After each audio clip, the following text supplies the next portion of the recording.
this was all circulating around the base, that a giant had been killed, but no one was supposed to talk about it. I saw 3 long, bony fingers reach up underneath the door, curl up to grab it, and then disappeared. When he came over to me, dude, he slithered over to me. And this giant comes out of the cave, and they're all frozen. And he starts running and firing at this giant. Well, the giant moves. He's got a spear in one hand, and he's running really fast and spears Dan and holds him up like this.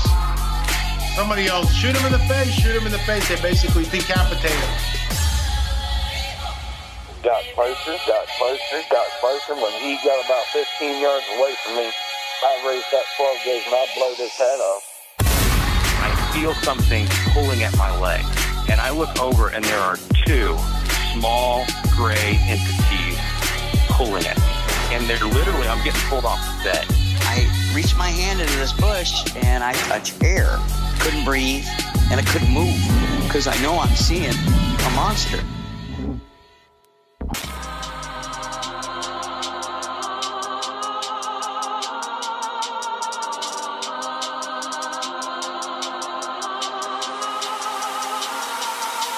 Yep.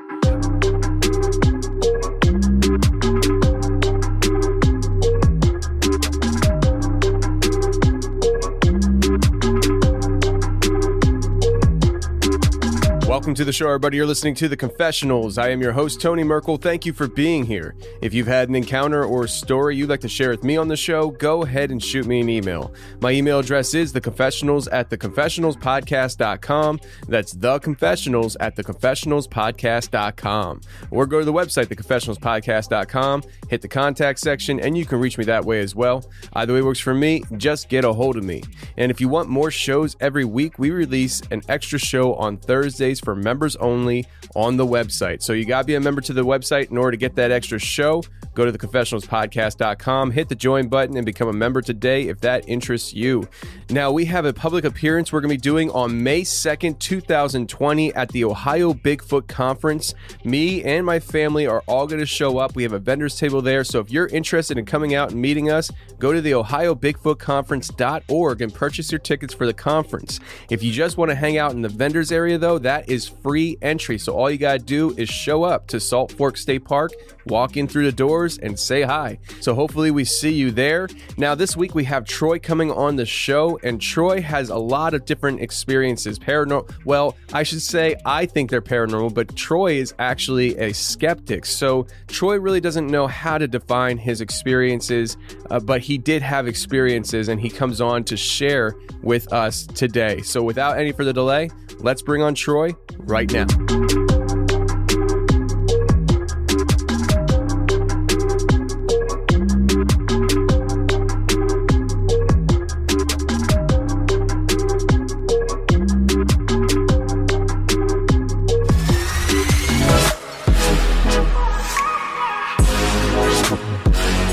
Okay, today we have Troy coming on, and Troy has a lot of different paranormal experiences that he's experienced throughout his life. He saw a UFO, and one of the other things that he's described to me sounds like a UFO, but I don't know if he would describe it like a UFO, so we'll let him kind of get into that today and stuff. But Troy, how you doing, man? I'm doing pretty good. How are you? I'm doing well. So let's just kick it off from birth, man. Like day one. Let's talk about this. You have some paranormal experiences there where your mom says there was an angel in the room the day you were born. What happened there? So from what I understand, she's told this story a couple of times. I guess towards the end of labor, it was her, my dad, and the nurses and doctors. And she looks over and she sees what she describes as kind of an old woman in a chair rocking back and forth. I think she was watching. She was kind of unclear about it. Of course, she's in labor, so she's preoccupied, so she forgets. And a couple of days later, she asked my dad, who was the old woman in the room? And my dad was puzzled. And she is always she described it as like a comforting presence. She wasn't too worried about it. And so she's always interpreted that as either her angel or my angel. And that's kind of where my story all starts. Wow, man. That's interesting. That's definitely interesting. And maybe that was a marker on your life for things to come, you know? So I know you said that you mentioned to your mom about this show or the story, and she kind of came to you with even more details about other things that you didn't include in the email. So why don't you just kind of go into that right now and get that going?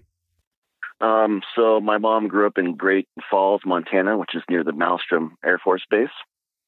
And so she made a point to say that around the time of the encounter, I'm going to tell you about 1975 or so, there was a lot of cattle mutilations, UFO reports. Her and her friend were driving down the road one night. They were passing Lincoln, Montana, and there was this massive rainstorm.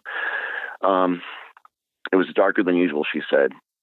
And her and her friend is kind of driving. They're between three semis, and everything's kind of going normal. And the next thing that they know that she says is her friend, who I'm not going to name because I don't know. She said she didn't want to talk about this. The passenger window just drops, like if it suddenly became the track it runs on. If it was suddenly removed, it just dropped, and that scares them. And they look, and my mom described seeing this kind of face in the window just hovering, and she said it looked initially like a man in a kind of a gas mask. The semis they were traveling between, none of them stopped their brakes, and this is, of course, all while they're driving. So they pulled over at Clearwater to calm down. They go into the bar, and the bartender gives them allegedly shots of alcohol because they looked like they'd seen a ghost. And fast forward in 1987, my mom sees the cover of Communion, that classic alien face. Yeah. And she calls her friend and tells her to look at this book, and her friend sees it and tells her allegedly to never mention that again. And this is, kind of where that Malmstrom Air Force Base is. And I'd never heard that story before, and it's creepy for sure. I don't know anybody who wouldn't say it's creepy when you're driving and the window drops and you see a freaking face there.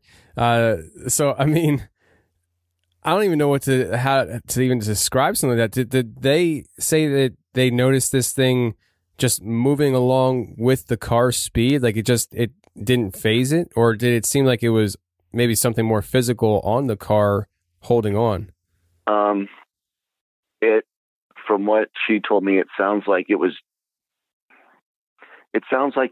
I was like standing beside your car and looking in the window, but so it was like standing right next to it, hovering, from what I understand. It wasn't like, she didn't indicate that it was physically on the car. Gotcha. Okay. Yeah, it didn't sound like it to me either and stuff, but the description just, I mean, I don't know how they didn't crash the car. I mean, if that happened to me, I'd probably just drive off the road, Yeah, my mom's pretty stubborn, so probably didn't let it phase her. Yeah, well, there you go. That kind of stubbornness comes in handy sometimes. But so you mentioned that you had some kind of weird thing happen with electronic horses around 2 a.m. that your mom would hear or something like that. What is that all about? So after we moved to Moses Lake, I'm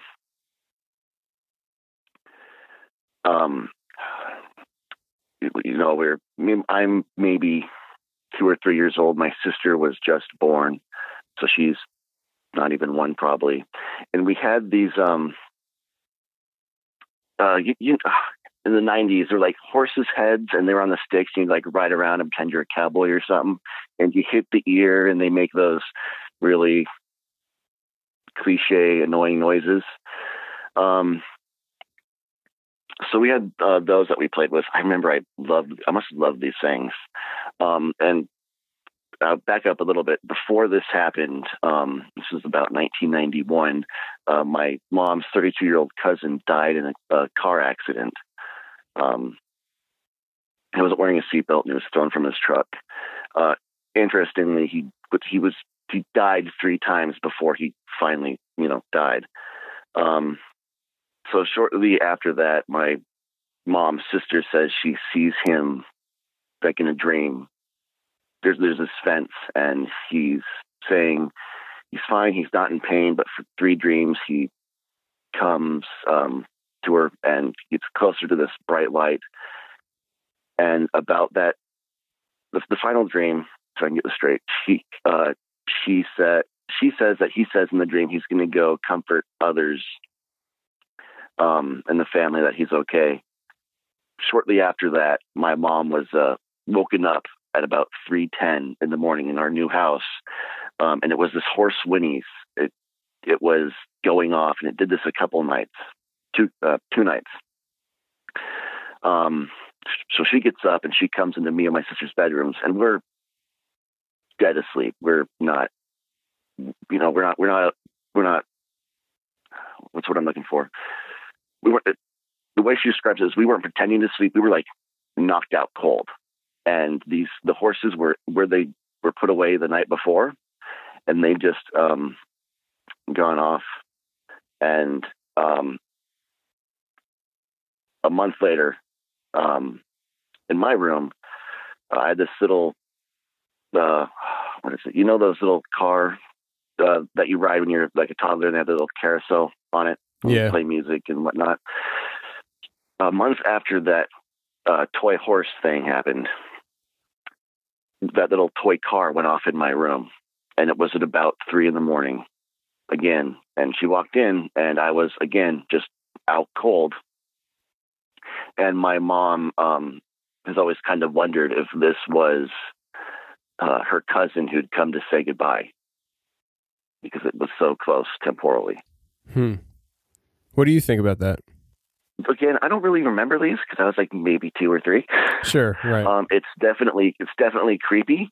And my mom isn't one to kind of lie about these kind of things. Well, she doesn't really lie in general, but I don't know why she'd make this story up. So I think it's weird. And like most of my experiences you're going to hear, I just kind of think it's weird, and that's about as far as I can take it because I don't have any other information.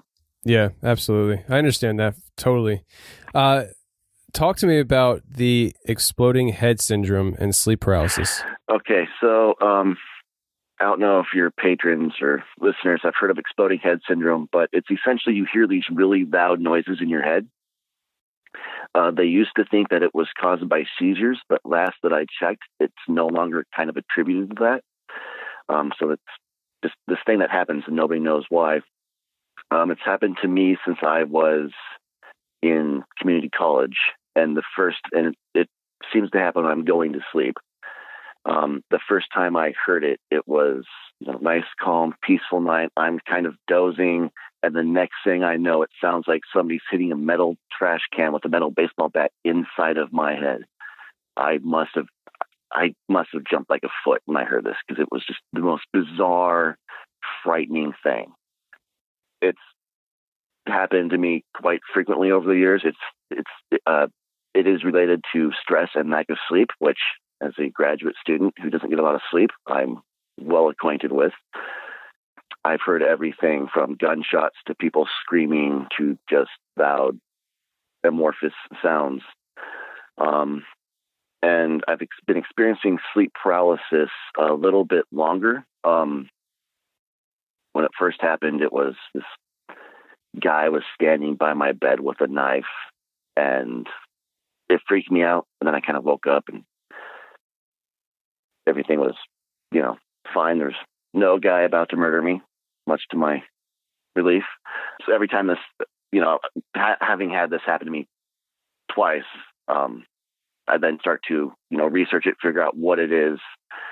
And now when it happens every once in a while, but now it's kind of like this annoying thing that happens. About a year or so ago, I had this really bad incidents of it where it's the only one that scared me, or I was having this really weird nightmare. It involved like this weird zombie baby thing. Like if you've ever seen the remake of Dawn of the Dead, no, that I kind haven't. of thing.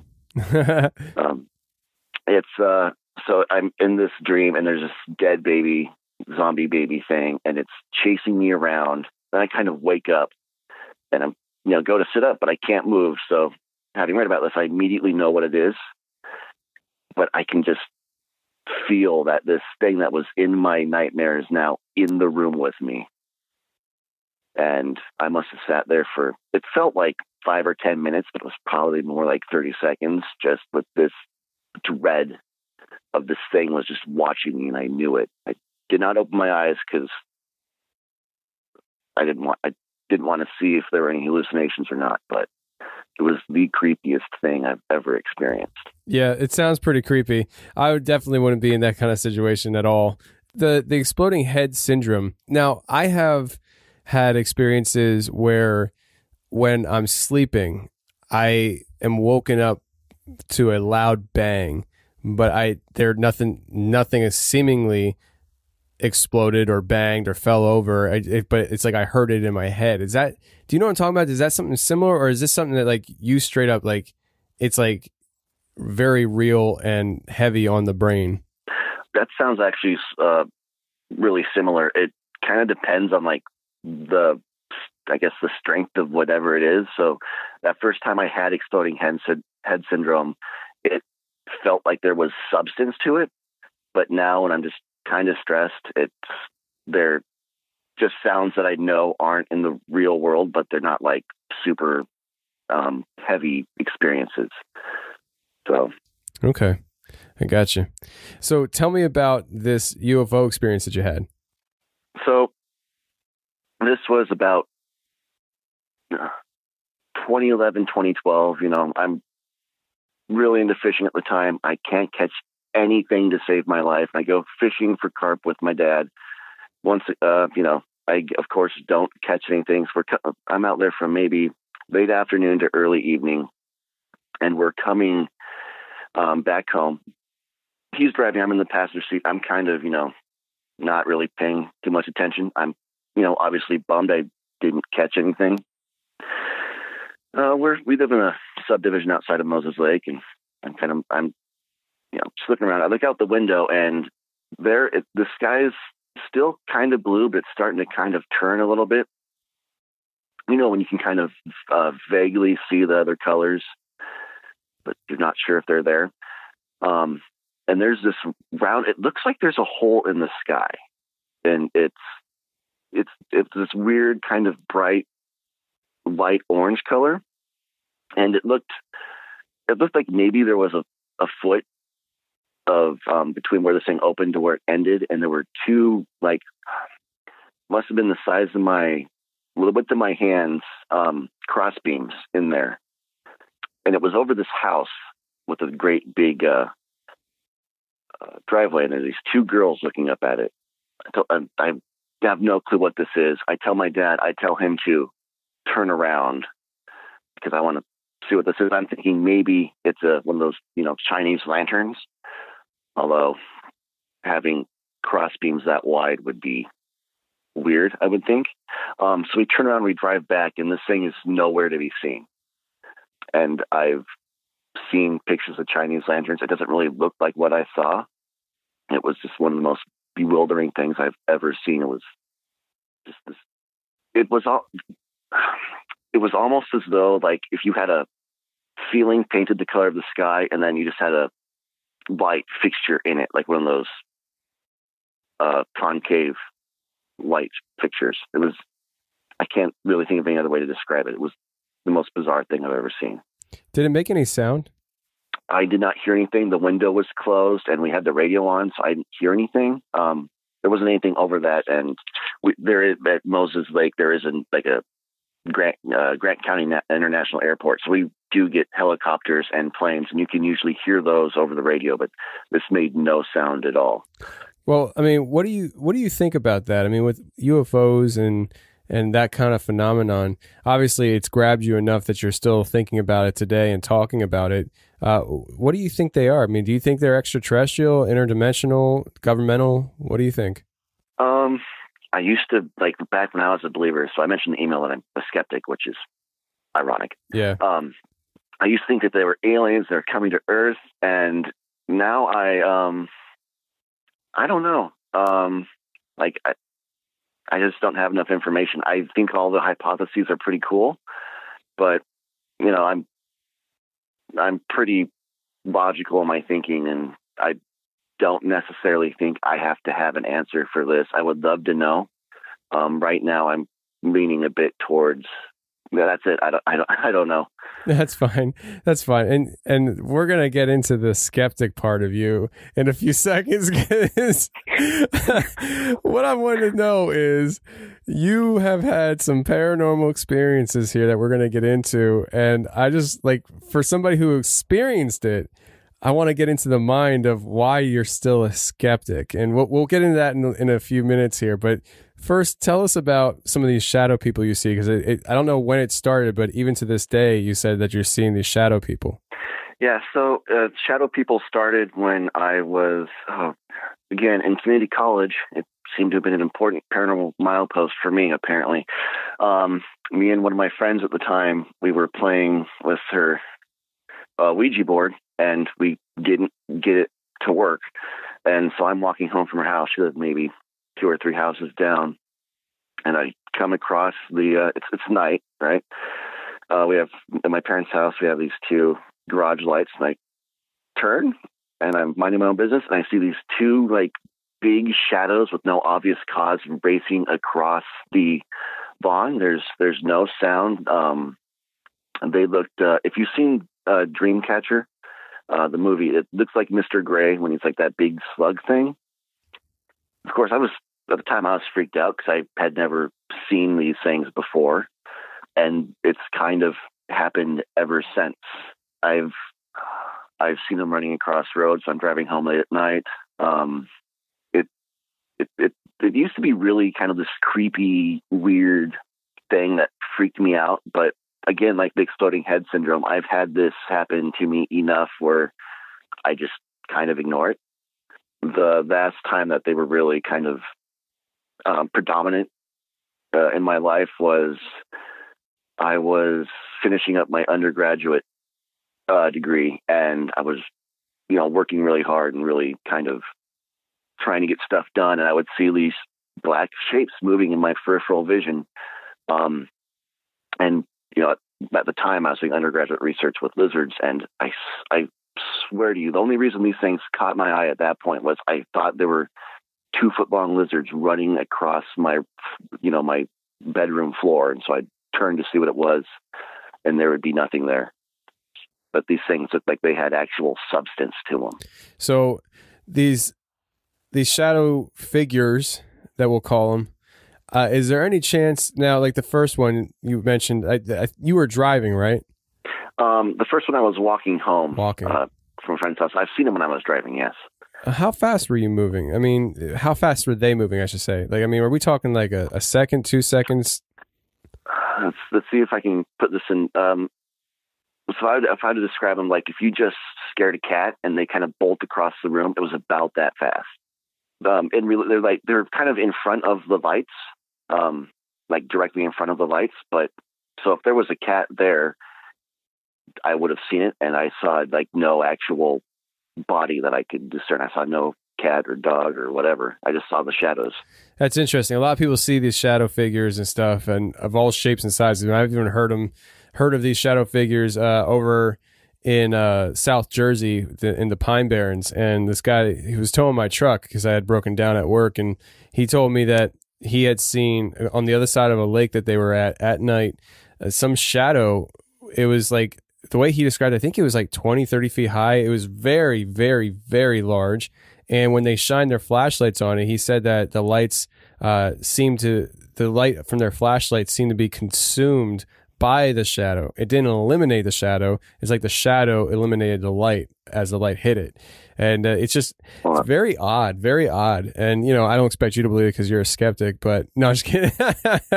No, that's definitely a cool story. And it does, like when I've had these more robust shadow person experiences, it does seem like there's some very definite substance there, while at the same time being this shadow. It's hard to explain. You kind of have to have seen it to get the point. Hey, P, they said I gotta come off the bench. Yep.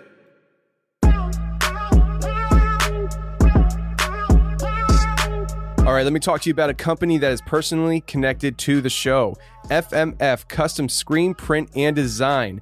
FMF stands for Fort Myers, Florida, and this is a print company that will print things on your clothing, anywhere from a logo to personal designs, anything you want. They do custom clothing, hats, vinyl decals, koozies. They do a lot of cool prints, and all you got to do is shoot them an email with a description of what you want and start the communication, and they take it from there. This company, FMF Custom Screen Print, is the company that provides all the Confessionals apparel when we do live events. They are very closely connected to the show. We're very happy with the quality that we get with them, and you will be too. So if you have custom apparel needs, whether it's for your company, family vacations, or group events, go to fmfscreenprint.com. That's fmfscreenprint.com, or email them at fmfscreenprint@gmail.com. They will get back to you and start the process of your custom design.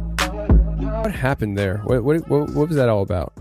So this was when I was with my ex-wife about a decade ago. Did you want just that, or because it's kind of part of a bigger story? Did you want the bigger story or just the Ouija board experience? You can give us the whole big story. Okay, so I'm moving in with my ex-wife, and at the time I'm kind of converting to Mormonism, and so it's this weird kind of odd spiritual time for me. I bring the Ouija board that I use with my friend. I bring with me. She doesn't really like it, so we put it in the closet. I, of course, don't think they work, so I don't really mind it. I come home and I'm looking through the closet, and I realize this Ouija board is gone. And I'm like, "Hey, where's the Ouija board?" My ex-wife had moved it because while she was getting ready for work, the closet that we kept it in was there was a wall between that and the bathroom of our apartment. She was hearing pounding on the bathroom wall from that direction, and it apparently wouldn't stop, and it creeped her out enough that she kind of got rid of it, and I haven't bought one since. What do you think about Ouija boards? I mean, do you think there's something to them, or is it more of a not a fragmentation, but something that our minds kind of almost play tricks on us, and it's not really actually happening, but we're expecting it to happen, so it happens to us? There's a word for this. I cannot remember what it's called. So forgive me, but it's like a subconscious effect, right? So what I've read is that you're using the Ouija board and you ask it questions. Like when I saw it work when I was a child at Walmart, one of my friends goes, "What's my favorite number?" And then of course it tells him his favorite number. And one of the things that I've read over the years is that there's this effect that the brain does where it subconsciously moves your hands. And so you're supplying what I read is you're supplying the answer, but you're unaware you're doing it. Kind of like when you're unaware you're breathing, you suddenly become aware of it, right? You're like, how does my brain do this? It's kind of the same issue. That's kind of what I lean towards. I just based on what I've read in the skeptical literature and my own experiences.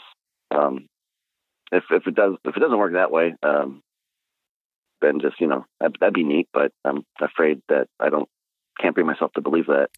You can't bring yourself to believe what? That it works the way people suspect it works?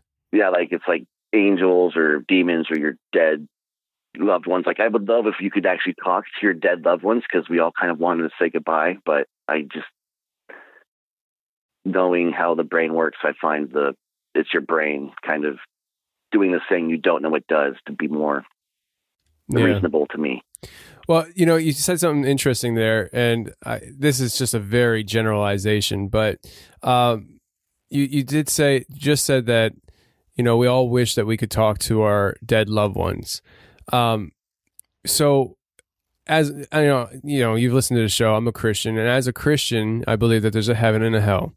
And if my dead loved one is in heaven, do I really want to pull them away from something so amazing like heaven to talk to me?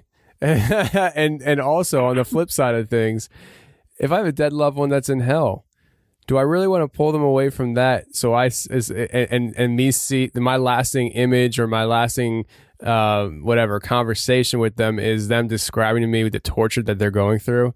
I don't think I do. I don't think I do. Yeah, no, I can definitely get that. Yeah.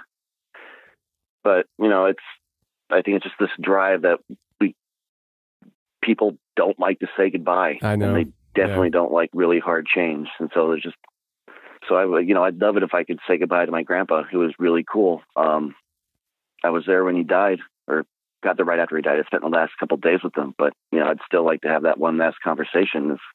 It'd be really cool if a Ouija board could do that. I just sadly don't think that's the case.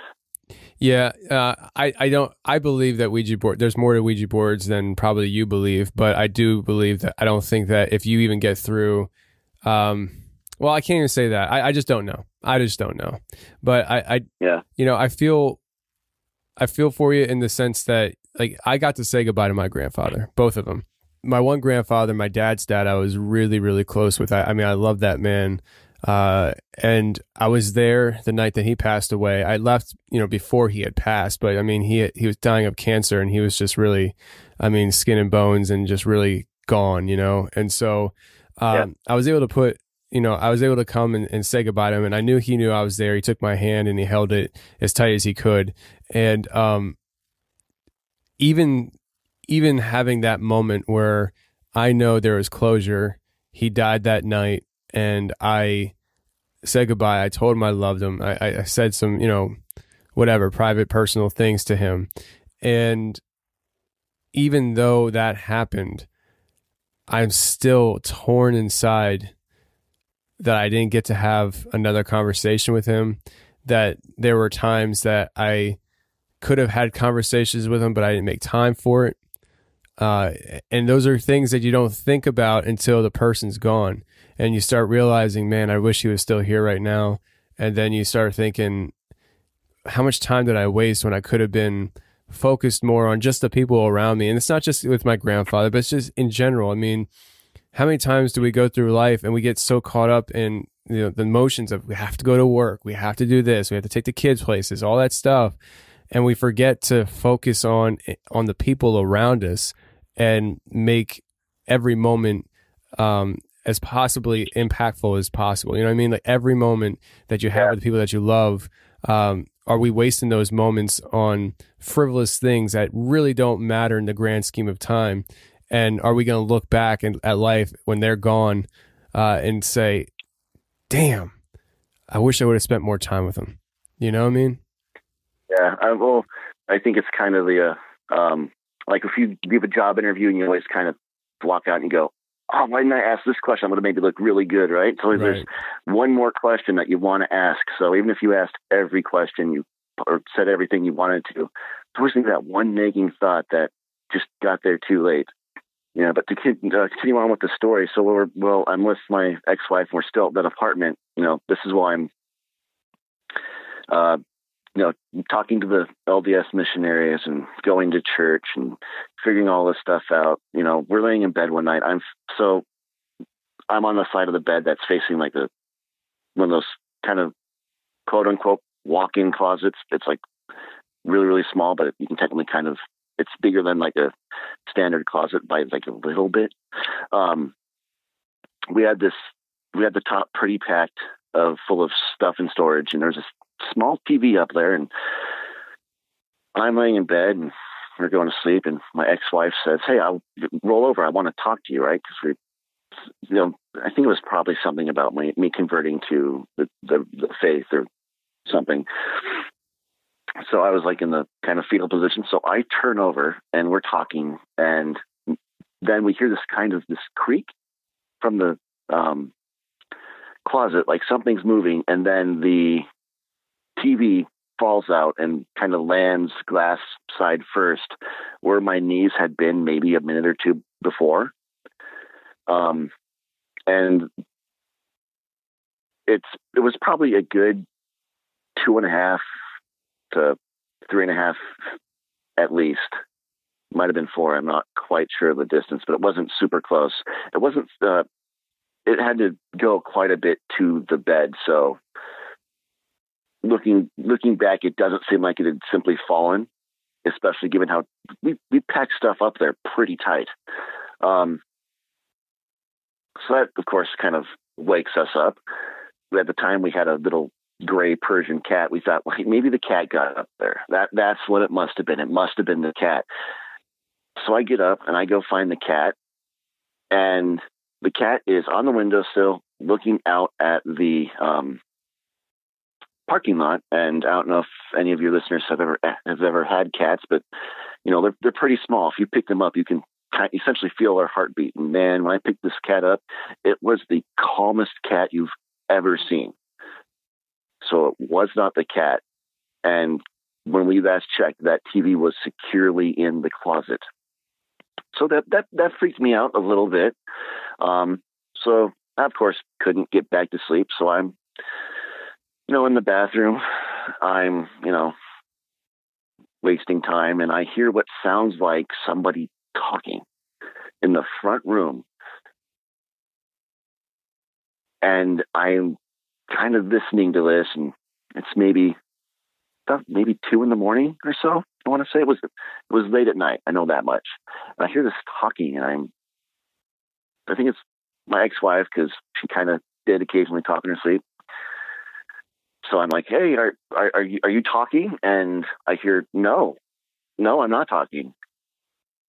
Meanwhile, what sounds like now 2 voices are now whispering in the front room. And I go, do you hear somebody talking? My ex-wife tells me she does not hear a thing. And there was this, when I heard these whispers, the ambience of the air went from like a apartment at night to kind of like,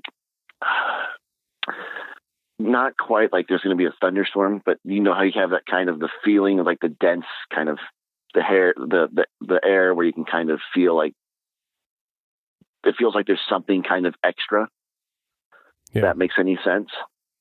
And so I walk out in the front room, and there's nothing there. Nothing's been touched. Nothing's been moved. The cat is, again, as calm as a cucumber. So if there was anything in this room, the cat certainly didn't mind.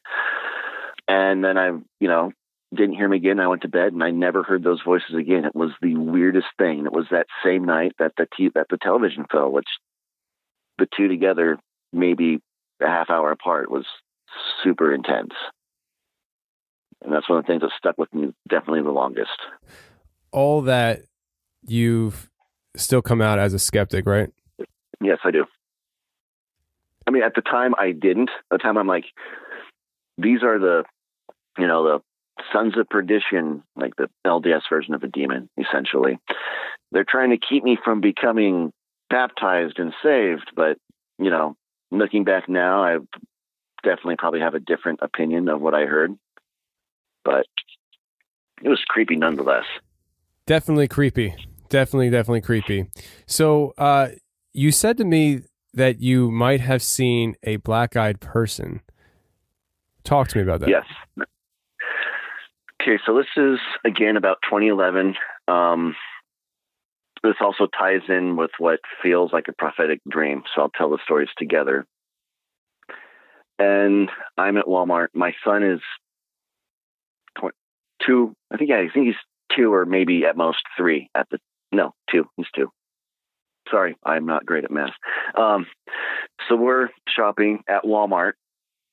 He's in the cart, I'm trying to keep him from putting all these dirty things I put in the cart into his mouth, as a parent is wont to do.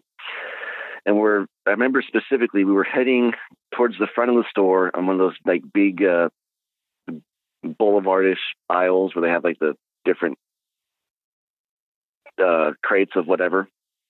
And we were heading towards the health and beauty section. And my son, he gets something in his mouth. So I stop, and I'm maybe 20 feet from this, health and beauty section. I get it out of his mouth. I'm, chastising him. You can't do that. Put that in your mouth. You're going to get sick. Or he doesn't know what I'm talking about because he's 2. I look up, and I kid you not, I see this person at the back wall, maybe 200 feet away. And it is the same height, the exact same clothes, same hair, same skin tone as my high school sweetheart. everything looks normal except where her eyes are. There's these, it's extremely shadowy and it looks wrong, kind of this very uncanny valley. It was just enough like a regular person that I was like, oh, hey, there's a person there. But then when I looked at it more, my brain was like, dude, this is kind of weird. I, maybe looked at this black-eyed incarnation of somebody I used to know for maybe about 5 seconds before I just kind of left, because I'm at the same time I'm getting sick. All I want to do is leave. And again, at the time, I'm just like, hey, that was kind of weird. I didn't really think too much about it. And then I go home, I get more sick. I'm hopped up on cough medicine, the kind of sick where you would just kind of rather die. And I go to sleep one night and I have this dream where I'm on like this stereotypical city bus, like the cheap faux leather seats and like the metal bar on top of the seats. And I'm kind of sitting there in this dream, and the person in front of me turns around, and it's my high school sweetheart. But, this time she looks normal. There's no black eyes or nothing. And she tells me that her and her boyfriend are getting married. They're getting married. And I'm kind of, I don't remember what I said in the conversation. All I remember was that she told me she was getting married, and I had this like emotional response because, of course, I did. And then I wake up and I think, oh, that was a really kind of specific dream. Okay. And so at this point, because this will become a point that is important, I'm on Facebook, but I'm not friends with this person on Facebook. She adds me a couple days later. Oh, look at that. That's interesting. Yeah, what a coincidence, as I usually say. And then a couple days after that, she posts just 2 words, "We're engaged." And it was like the weirdest thing. I'm just like, that's a bit too weird for a coincidence. I mean, I still to this day will tell you it's probably a coincidence, but it still felt like really Twin Peaks kind of a thing going on there. Yeah, that's strange. That's just strange. Wow. I wonder what was going on there. Did you ever talk to her about it at all? No, I figured, because we when we were going out, it was, oh boy, over a decade ago. So I figured if I went on Facebook and brought this up, like, hey, you were in a dream where you told me you were getting married, I would get very funny looks and probably unfriended. Yeah, like weirdo. Weird thing, but yeah. But yeah, that's like the only really quote unquote prophetic dream I've ever had. But I do get like many, many instances of deja vu, like probably more than I should be getting. I don't know what that's worth, but there it is. Definitely interesting. I wanted to ask you, you mentioned to me that you had heard a big loud boom on the roof of a house. Is that the same house that you guys had the Ouija board experience in? No, that is not. That's my parents' house. That's where we had like the horse whinny stuff, which coincidentally, this is going to sound like I'm making it up because it's one of those stories. When we moved into the house, it was my front door neighbor's parents. My front door neighbor was also my dentist. It was a small town at the time. The wife's father had died in that house. Allegedly, that's what I was told. Apparently, the wife went out for milk, came back, and her husband had passed away. That's the story I was told. Kind of makes everything slightly creepier or more ghost story-ish, depending on how you look at it. So yeah, with the loud boom on the house, it was a really windy night, right? And my neighbors have this super tall, I think it's ponderosa pine, like one of the really tall, really big trees up here in the Pacific Northwest. And this tree leans over, so we're constantly kind of worried about, one of these days a big strong wind's going to, crash it down onto our property. But yeah, there's this strong wind, which happens every once in a while out here in Moses Lake, and we don't think anything of it. We're all going to bed. I remember I was laying in bed. I think I just stopped reading and just turned off the lights. And next thing we all know, there's just this huge boom. It shakes the walls. It rattles the windows. We kind of think this tree has fallen on our roof. Like, this is it. The tree has fallen. We don't have to go do all this, home renovation insurance stuff because this is the storm. So me and my dad, we go outside and the wind's going really fast. And the tree is still standing upright. We don't see, we had pretty powerful flashlights at the time. So we're scoping out the roof. There's nothing on the roof. There's no signs of damage. The next day, I believe we checked and there was nothing wrong. Nothing needed to be fixed, but we cannot to this day explain why there was that ginormous boom on our roof. And I read stories online where it's happened to other people and it was just like the weirdest thing. Yeah, and I'm assuming you went outside to investigate and there weren't like branches that could have made that No, noise. everything was normal. There was nothing on the roof. There were no branches because this wouldn't. I get this. This would not have been a branch. This was like too big and too heavy. Like this sounded like something big and extremely dense fell on our house. And there was nothing. Interesting. Very interesting. So I wanted to ask you before we get out of here about the vocalization that you heard in the woods that reminded you of episode 460 from, I don't know, this podcast called Sasquatch Chronicles. I've never heard of it, but I guess you're talking about it. So yeah, it's, you have to wear a lot of flannel and have really thick plastic glasses to know what it is. Yeah. Yeah, so this is up by Lake Wenatchee. It was the Wenatchee National Forest. It's up by this little tiny lake called Hidden Lake. You have to walk like 2 or 3 miles to get to it. And this was when I was going through my divorce, so I was spending a lot of time alone. Now, there are bears and cougars up there, so I'm up there alone hiking. I'm like, I'm going to stay the night out here. Probably not my smartest idea. So I've been sitting there kind of just watching the lake, reading, just kind of trying to decompress from all the stress in my life at that point. And I hear what sounds like, I want to say kind of people hollering, but there's nobody around to be hollering. It was this kind of moderately high-pitched, distant.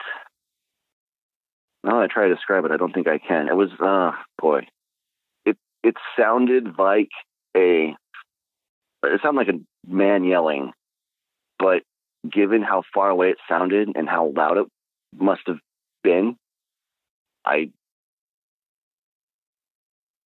can't see how it would have been a man. And there was more than one. I heard like a response call from across the lake, which, mind you, this lake is more of a glorified pond, really. But I heard 2 of them for about maybe 10 minutes, and I was, I'm not going to stay up here by myself overnight. Nope. I packed up and I left. So I just, I was, walked back to the car that night, all my stuff, and it was a very uneasy hike. It's 2 or 3 miles by myself at night. Because when I heard it, the sun was literally going down. It was creepy. With you, you listen to Sasquatch Chronicles, you listen to my show, you heard that howl or whatever it was.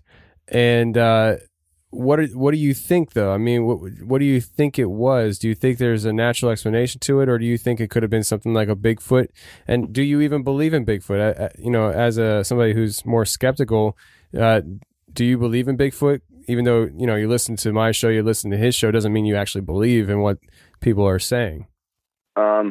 I would love to believe Bigfoot is real, but I'm sadly, like, when I was a kid, one of my clearest memories is I did not tell anybody what I wanted for Christmas because I wanted to find out if Santa was real. So I wrote a letter and then didn't show anybody, and that's how I found out he wasn't real.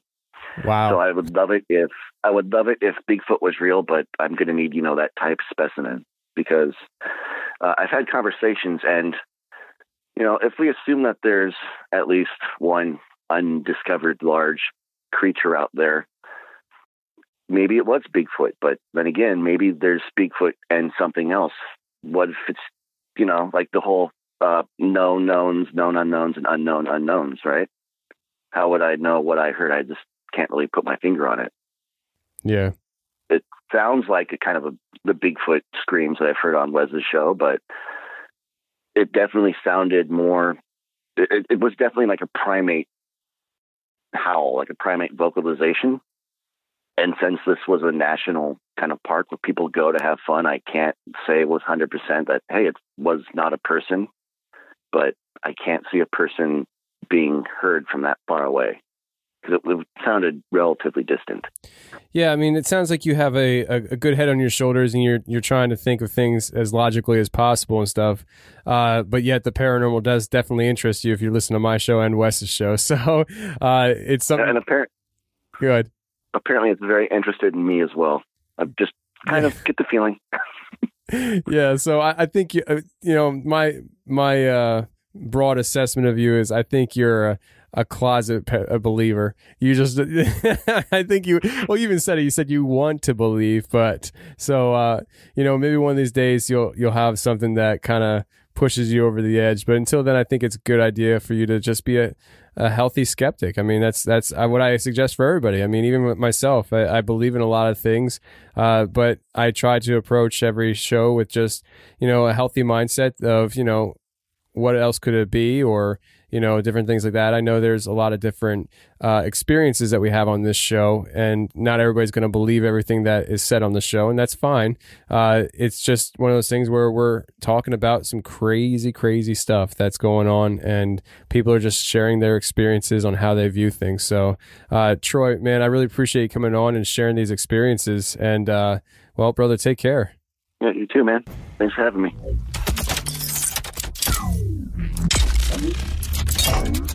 Hey, thanks for watching the Confessionals on YouTube. If you like what you heard, hit the subscribe button, hit the share button, and hit the like button.